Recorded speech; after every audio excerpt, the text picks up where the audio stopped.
زکریا ابن ابراہیم کا واقعہ بہت بار آپ کا سنا ہوا ہے، ایک بار پھر سماعت کرتے ہیں، شاید کہ اس واقعے کی برکت سے میرے اور آپ کے اور ہمارے اور آپ کے والدین کے درمیان اگر کوئی گنجائش نکل سکتی ہو اور خدمت کی تو نکل آئے۔ زکریا بن ابراہیم ایک ایسا عیسائی نوجوان کہ جو مسلمان ہو گیا، اور صرف مسلمان نہیں بلکہ محب آل محمد، شیعہ امام جعفر صادق علیہ السلام ہو گیا، حج کیا، اور حج کرنے کے بعد مدینہ منورہ خدمت امام میں آیا، یعنی کامل ترین حج، بہترین تام ترین حج جو مکمل ہو گیا۔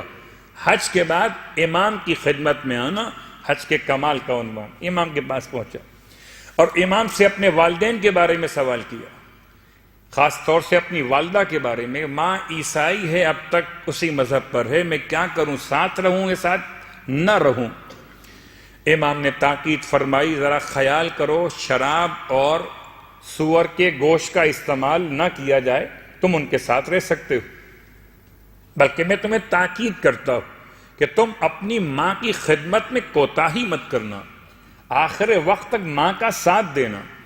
سوچی گا ایک عیسائی نوجوان جو مسلمان ہو اور امام صادق کے کلمے کو، آپ کی وصیت کو محفوظ کر لے، اور جو پیدائشی جعفری اپنے آپ کو کہلاتے ہوں وہ ایک کان سے چھٹے امام کی بات سنیں اور ایک کان سے نکال دیں، تو اچھا جعفری کون سا ہے؟ نیا جعفری۔ صلوات پڑھے محمد والے محمد۔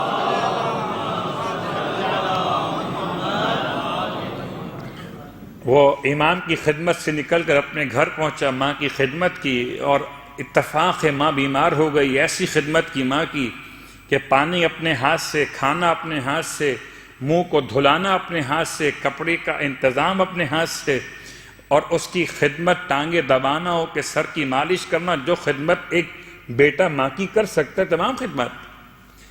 ان خدمات کو دیکھ کر خاتون نے سوال کیا، خاتون نے پوچھا، بیٹا بتا تو جب تک میرے مذہب پر تھا ایسا نہیں تھا، ایسا کیا ہو گیا کہ تو ایسا ہو گیا ہے؟ ایسا کیا ہو گیا؟ وہ کہتا ہے کہ مجھ سے فرزند رسول نے تاکید کی ہے کہ میں اپنی ماں کی خدمت کروں۔ فرمایا کیا وہ خود بھی نبی ہیں؟ ماں کہتی ہے کیا وہ خود بھی نبی ہیں؟ بہت غور کیجئے گا، رسول کو رسالت سے پہچانو، کیا وہ خود بھی نبی ہیں؟ گویا وہ شخص کہتا ہے زکریا ابن ابراہیم نبی نہیں ہیں مگر نبی کے جانشین برحق ہیں، تو یہ پیغام خود بتا رہا ہے کہ نبوت کی شان ایسی ہوا کرتی ہے۔ تو رسول کو ابن عبداللہ سے نہیں پہچانو، رسول مکے کے ہیں یہ نہیں پہچانو، رسول مدینے میں کتنا رہے یہ نہیں پہچانو، رسول کو پہچانو رسالت کی تبلیغ کے ذریعے